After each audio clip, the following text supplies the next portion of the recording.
All right, question now to Sylvester Turner. It's a simple question, but a couple of the people who held public office have told me that when you go into this office, you should have three things in mind.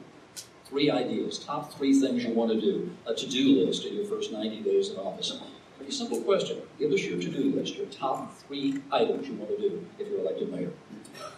Infrastructure is one, fix the doggone streets. And that county has a 24-hour road repair system. The city should have one as well. Number 2, financial management. That's critically important. The debt service is going to spike in 2018. It's always good to pay on your debt, but we need to smooth that out. We are going to have to address the revenue issue, and you're certainly going to have to balance the books. That's what I have done for the last 21 or 26 years. So the infrastructure the financial management is critically important. And then the transportation. A lot of congestion in our area. In this legislative session, we ended diversions away from the Texas Department of Transportation. So $1.2 billion will be coming into our system. If people vote yes on the proposition in November, that's another $2.5 billion that will be coming to the Texas Department of Transportation. And then based on the formula that we are utilizing, 40% of those dollars will go to areas that are congested in the state. Houston, Harris County, certainly. Thank you. Sylvester Turner. Chris Bell, top 3 items. Zero-based budgeting, it will dramatically save money. It will be a whole new way of budgeting in the city of Houston.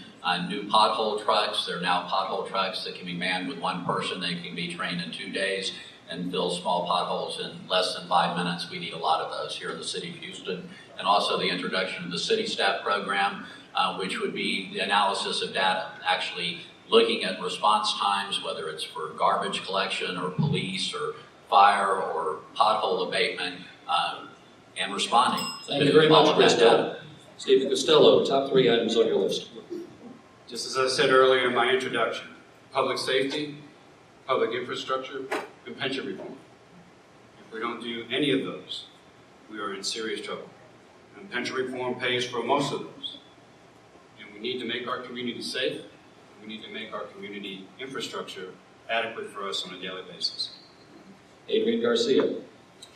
Financial reform, making sure that our infrastructure is sound and that we're working on it, moving things forward, and making sure that we have the best possible public safety systems available to us.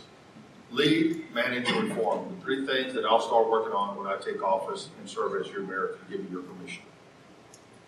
Ben Hall, top 3 items. Day 1, increase the police in this city. We need to be safe. Number 2, address our deplorable street conditions with new technology and liquid asphalt. Number 3, stabilize and secure the financial health of this great city. Bill King, 30 seconds. What's your top 3 items? Fix the streets, catch the crooks, and balance the budget. Now, seriously, the very first thing the next mayor is going to do is deal with this Rebuild Houston mess that we've got. That litigation is probably going to drag out to around the end of the year. Ben's correct. It is absolutely going to be declared illegal, and we're going to have to start over from scratch. So the very first thing we're going to do is try to unravel that mess and figure out how we're going to finance our infrastructure going forward. Marty McVeigh. Create an economic development office within the city of Houston that is actually a real economic development office, not one that just works on 380 grants. Tackle the budget and reorganize the city's department structures. Right now, the city's department structures work in silos. They do not share information as they should. They do not share resources as they should, and it's completely inefficient. And what falls through the cracks are your taxpayer dollars. Sylvester Turner, you have the last word on your 3 items. Certainly infrastructure, financial management, and also great public safety. But I want everyone to bear in mind when you're talking about the pension issue, that those changes will not take place until the legislature agrees to it. The legislature will not be meeting again until January of 2017. The earliest you will get anything will be September 1st of 2017. So for those who are relying on pension reform to manage and operate the city, what are you going to do for 16 and 17? You have to deal with it right now. Very good. All right, now we're moving on to our 8th round of questions, and this is the round in which Each candidate will have an opportunity to ask a question of any candidate of his choice. That candidate will have 1 minute to respond, and then the candidate who asked the question will have 30 seconds to rebut the pinata round, as I call it. I randomly drew the names, if you trust me, out of a hat, basically, to sort of mix things up a little bit. And the first name out of the hat was Ben Hall. Ben Hall, one question to any of the other candidates. I want to ask Bill King, when did his mother submit that question for his answer?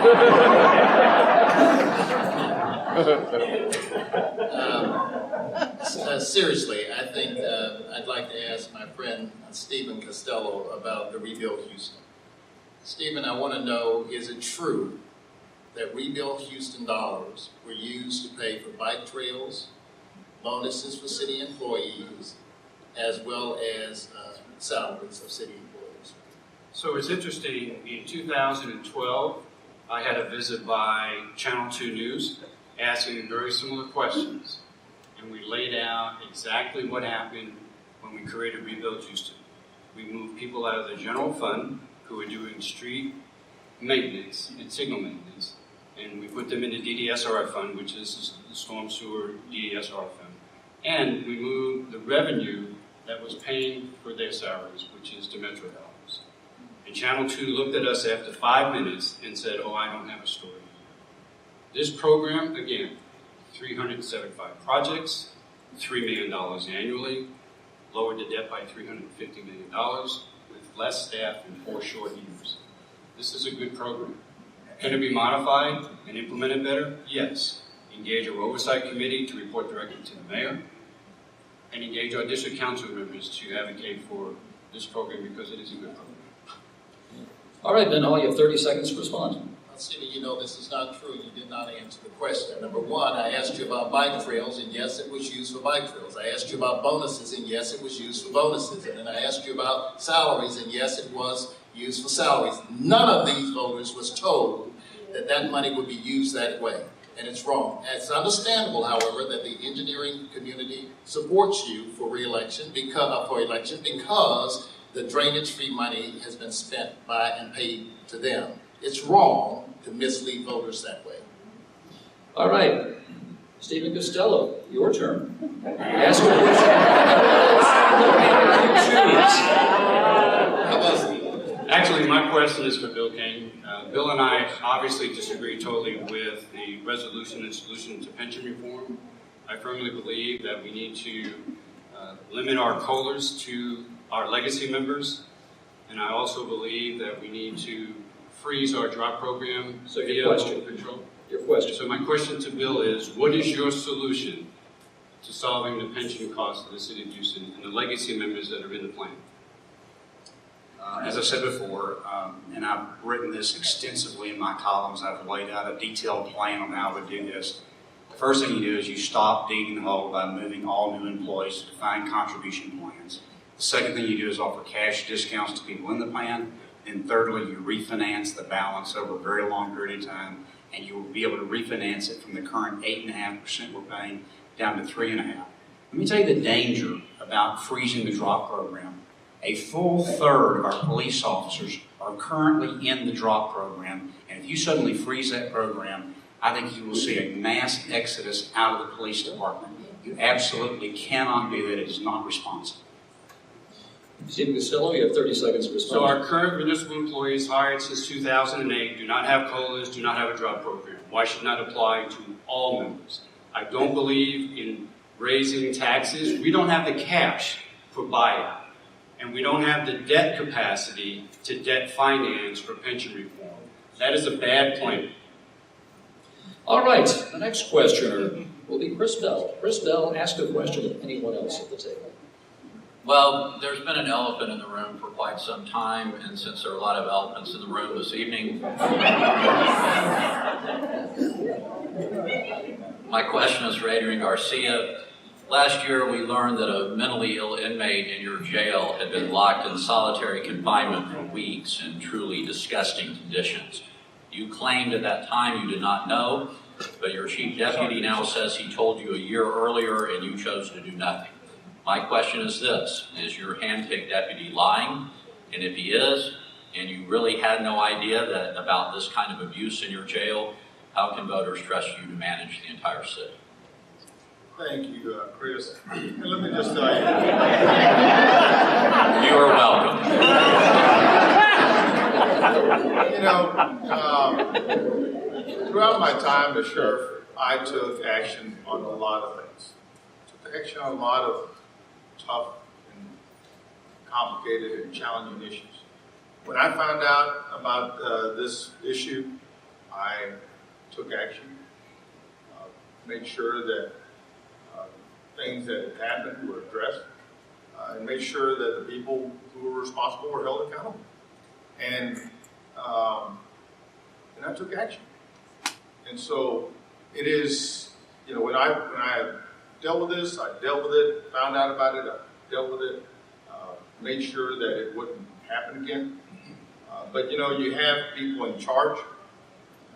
That's one of the things that the mayor will have to contend with as well, making sure that you have people in place to deal with these issues. Thank you very much, Mr. Garcia. Chris, you have 30 seconds to respond. A mayor certainly will have to contend with difficult situations. And when you find out about those difficult situations, you have to make difficult decisions. And Adrian Garcia's chief deputy that he appointed says that in the fall of 2013, he told him about those revolting conditions that inmate was found in. And they chose to try to sweep it under the carpet and do nothing. And another one of his deputies waited for 11 months before going to the media. And it was only when the media began shining a light on it Thank you very much, Chris. decided to do something. The next questioner, Bill King. Mr. King, ask a question of anyone at the table. Steve. I saw your new TV ad today, and in it you say that you're going to cut taxes and reduce debt. But in the 6 years that you've been on City Council, chair of the Budget Committee, you voted for 6 budgets that have raised taxes and fees by $1 billion. And you've also presented budgets that put us another $3.3 billion in debt in the last 6 years. Why should voters believe that you suddenly got religion on fiscal discipline? Actually, it's interesting that Bill King would bring up an issue about debt. And what we need to focus on is the debt that's supported by your taxes, which is the general fund debt, which, since I've been the chair of the Budget Committee, the general fund debt has lowered by over $100 million in 6 years. The debt he's talking about is the debt that's associated with our 3 enterprise funds, which are fully supported through revenue. And that's your water system, the airport system, and your convention entertainment. You know, by the way, we're building a huge terminal at IH. We're building Southwest Terminal. We're funding that with new debt. We're building a brand new water plant out on the east side of town to service water for the future. We're selling debt. You have to sell debt for major capital projects. That's why debt went up. The issue here is associated with the general fund. Thank you so much. Bill King, 30 seconds to respond. Well, I happen to just have the cap for 2009 and 2014 here with me. And the general fund debt in 2009 was $5 billion, and it's now $6.5 billion. So that's something I would have thought that the budget chairman would have known about. Having to look at these two like that. All right, very good. The next questioner. I get everybody? You'll be able to say something in final remarks if you'd like. Mr. Garcia, Adrian Garcia. Your question, the floor. Thank you.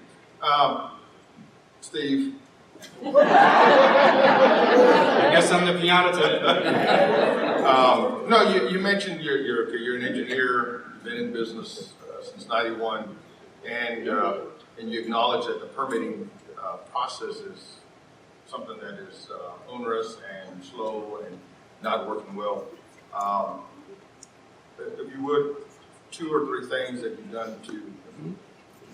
Well, actually, in a strong mayor form of government, as a council member, we only establish policy.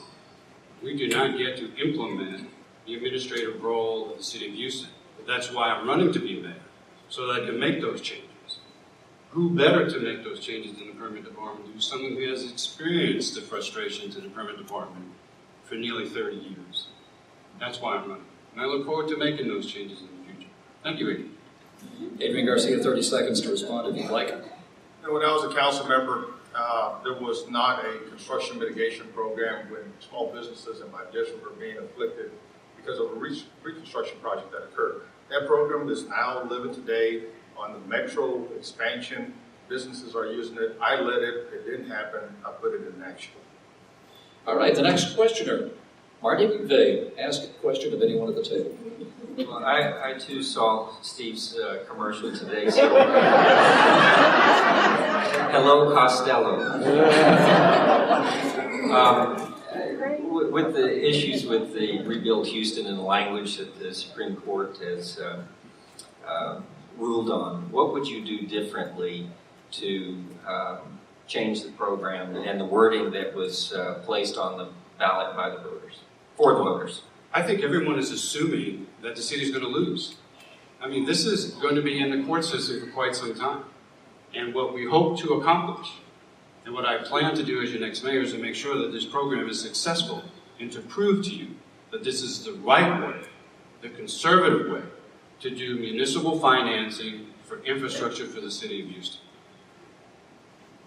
Marty McVeigh, you have 30 seconds to respond if you would like. I think that this is a true lack of leadership in this area. The voters should never be misled. This is a problem that, quite frankly, the mayor and the administration and the city attorney had direct contact and had direct oversight on what was on the ballot, and that is misleading. The money was not used as the voter had intended it to do, and I don't know that it would have passed if the voters actually knew what it was used for. All right, Sylvester Turner, your turn. Ask one question of anyone at the table. Can we all get along?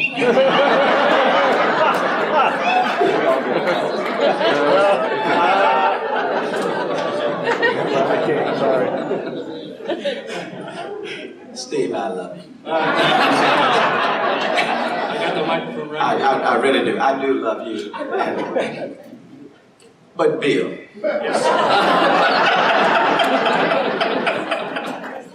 In view of the fact that you just indicated that you would refinance the pension unfunded liability, which exceeds $3 billion, and you oppose the rainy day tax that our friend Councilman Costello championed, would you put in place another tax to fund and pay for our crumbling infrastructure?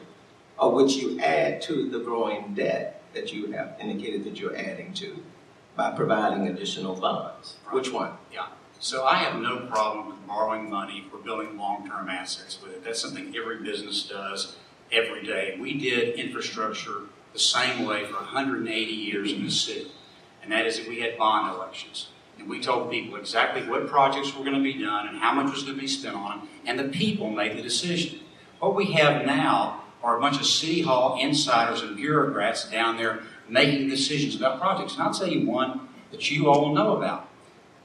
Through Rebuild Houston, we now have on the books a project to widen Gessner from 4 lanes to 6 lanes. Now, how in the world did that get on the worst first list? You know that's not the worst street in the city of Houston by any stretch of the imagination. Would anybody here have voted for a bond election to widen Gessner? I'm thinking probably not. It would have never made it to a bond election. That's the control of bond elections. Is the way we built infrastructure for 180 years. There was no reason to change what we were doing. Sylvester Turner, you have 30 seconds for the final word. Well, Bill, I agree with you that Rebuild Houston certainly can be better run. But the reality is that the debt service in the city of Houston will spike in 2018. The debt service. You're going to add to the debt by refinancing more than $3 billion in pension bonds. You're going to add to the debt now by trying to pay for the infrastructure. You're going to, in a sense, bankrupt the city and put it on future generations to pay for increased debt. That is not a conservative philosophy. All right, we have now come to closing remarks, and each candidate will have 2 minutes for their final remarks here. Chris Bell, 2 minutes. Well, let me just say I'm so happy that Steve Costello rolled out his television commercial today. So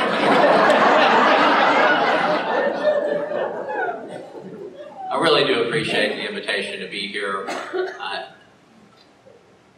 As I said in the beginning, I'm running because I really do want to see Houston move to the next level.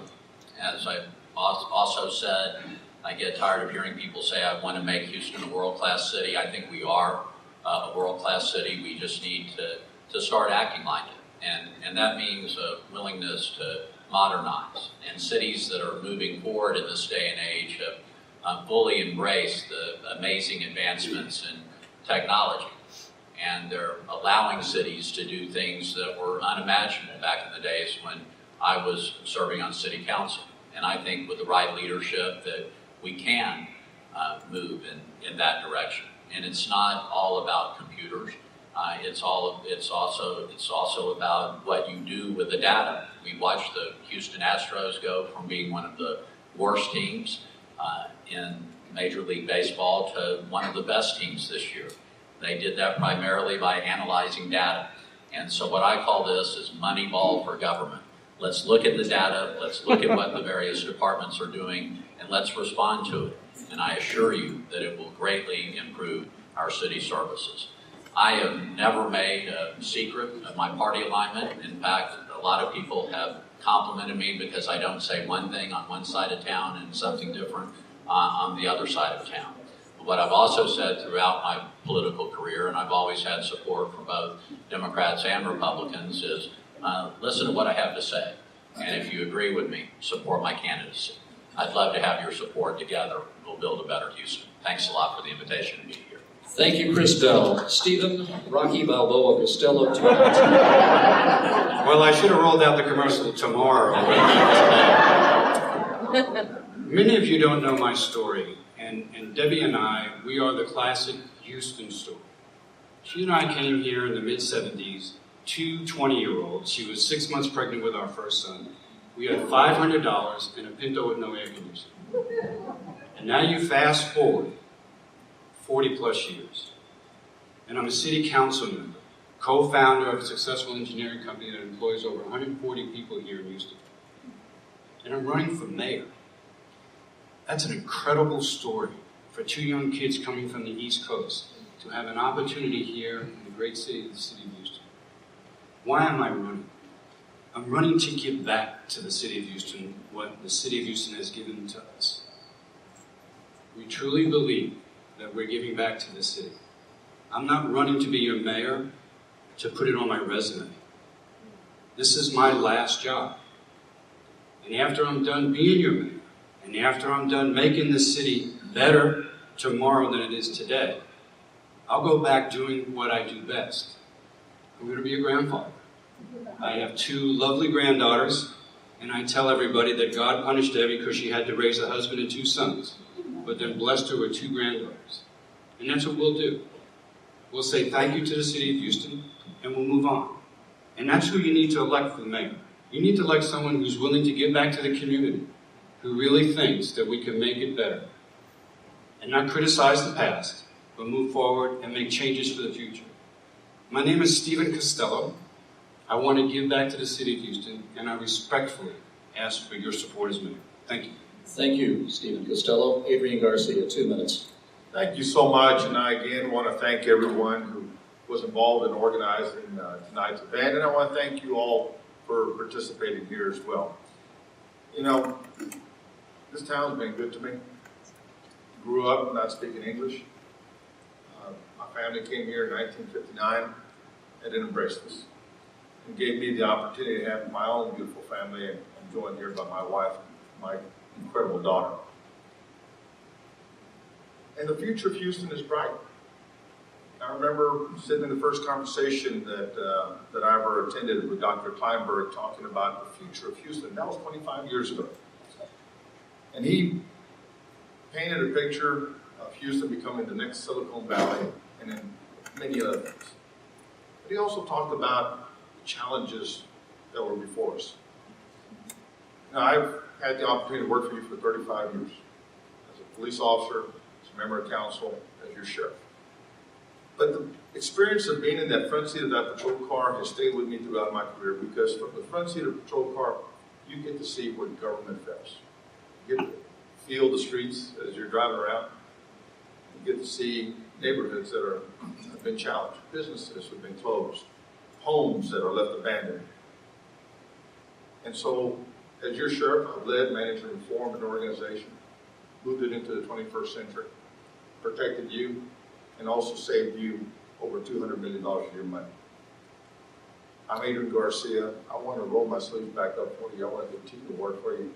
I want to be your mayor. You'll give me that permission. Thank you so much. Thank you, Adrian Garcia. Ben Hall, final remarks. First, I want to thank the United Republicans for this event, and I want to thank you, Bob, for doing such an exceptional job tonight. And Steve, I want to thank you for enduring all of that grueling questions. Some of you may not know my story. I was born in 1956 in a segregated South in South Carolina. I dropped out of my mother's body on the front lawn of a hospital because she was not allowed in the front door. I went through public school and was told that I should be a bricklayer and a painter. God touched my life when I was a senior in high school, and I went on to college, graduated, got a master's degree from Duke University, went on and got a PhD from Duke University in philosophical theology, and then went to Harvard Law School and got my law degree. Came out of there with $130,000 worth of debt and came straight to Houston, Texas. All along the way, my wife of 34 years was right by my side. Houston has been a great city. She has done a lot for us. She retired my $130,000 in debt and gave us a bright future. As you look up on the stage, almost all of us are millionaires on the stage. Your next mayor will likely be a millionaire. I've been criticized because God has blessed me to gain some wealth. But let it be clear that we must attack these serious problems in this city, and we can do it. But it's not by refinancing pension bonds. Bill and I disagree on that. It's not an obligation to force you to further debt. We can actually address the pension obligations, our roads, and policing. I want you to be safe. My name is Ben Hall, and I'm asking for your vote for mayor of the city of Houston.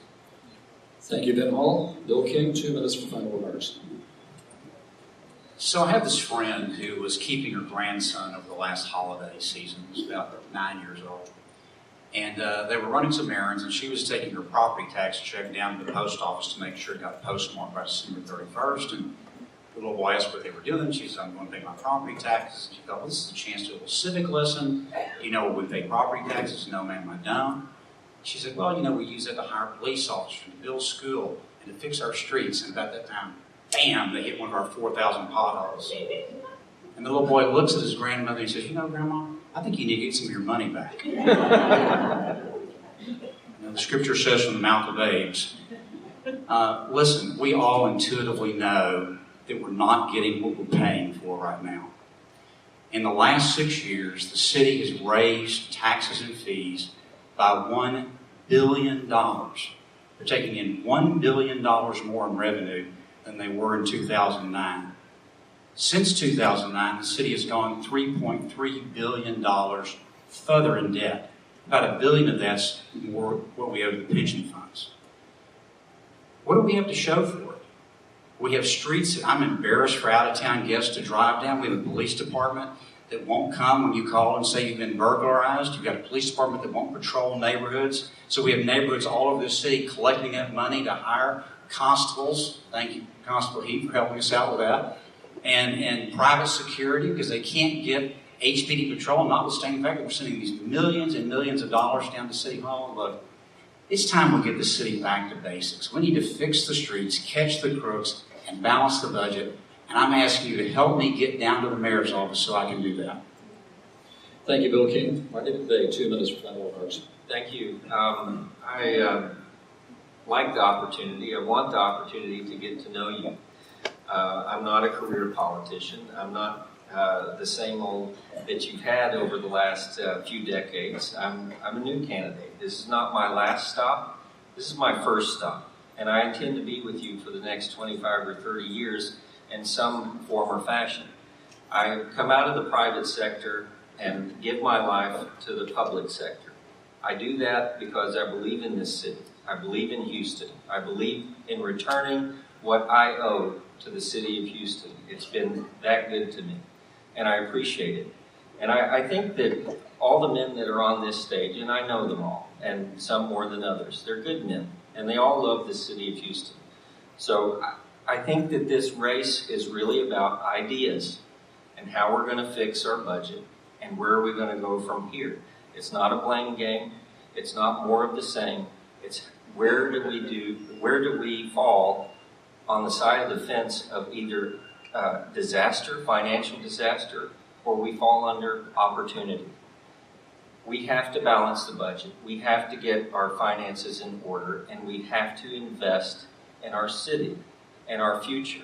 We have to look for technology companies, manufacturing companies to relocate here, to share in the expense of the city. The city operates its budget based on rooftops and businesses that are here. That's how we are able to pay for our needed infrastructure, more policing, and better practices within city government. Without economic development working for you, the city will be in long-term financial catastrophe.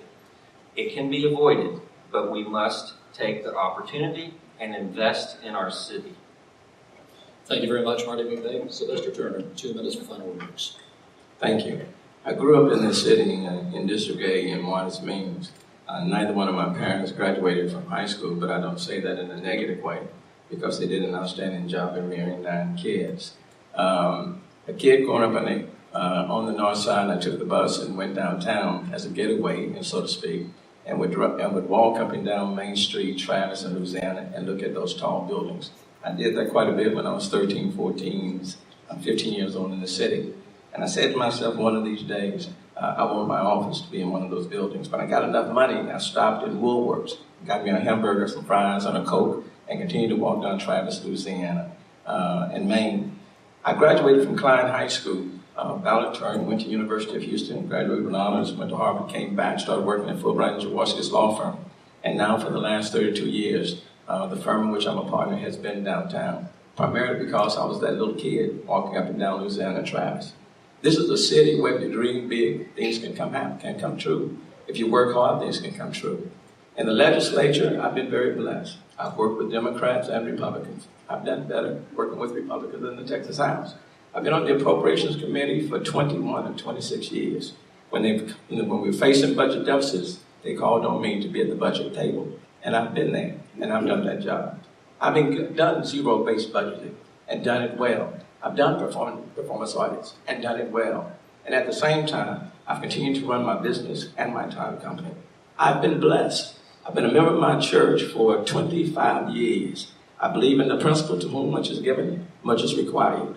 I'm asking you for the opportunity to serve this city, not as a resume builder, but I'm bullish on Houston. This city has been good to me. I still live in District A. I live 2 miles from where I was born and reared. Houston, I'm proud of Houston, but we also need a city and a leader that can pull things together, and their word is their bond. Thank you very much, Sylvester Turner. Gentlemen, thank you all, and thank you, United Republicans, for putting together our debate. Let's give these men. We're 3 months away from Election Day. Remember what you heard here, and naturally, make sure you're registered to vote. Thanks very much.